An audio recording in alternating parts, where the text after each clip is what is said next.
Ugandan soldiers began the operation late Friday, repatriating its nationals evacuated from Juba, the battle-scarred capital of neighboring South Sudan. The evacuees were crammed into private, military and police buses and trucks piled high with jerry cans, mattresses and plastic chairs. The clashes were between the pitting government forces against former rebels. The commander is here on my right. He's just been briefing me, and he says he came in with about 2,000 people registered, but there are many more that joined along the way. So the numbers are big, and estimated probably another 5,000, 6,000 people there. Chief of Staff Leopold Kianda says the mission involving 2,000 soldiers would likely last for 2 to 3 days, and some of the Ugandan troops may remain in Juba. We are preparing tomorrow to go back to bring another route, which may take us almost 3 days again, because there is a big number in Juba. According to the UN Refugee Agency, there are some 20,000 people in the Nimule area who want to cross over to Uganda, but most were stopped by South Sudanese soldiers.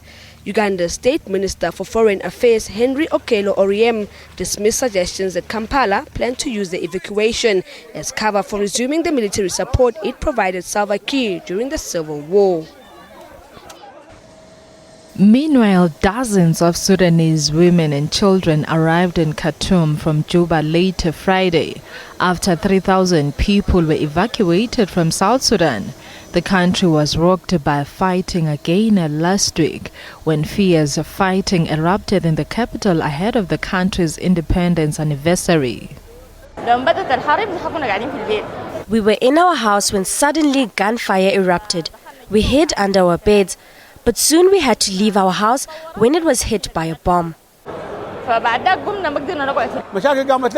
fighting started in the night. We stayed inside our house for 4 to 5 days. We ate only rice and lentils. We had no tea or coffee. We didn't sleep or step outside. The 4 days of intense battles last week between soldiers loyal to President Salva Kiir and former rebels backing Vice President Riek Machar left hundreds dead in Juba and prompted more than 40,000 to flee their homes. And in West Africa, Amnesty International has accused Cameroon of rights abuses during its battle to clear the far north of Nigeria's Boko Haram militants.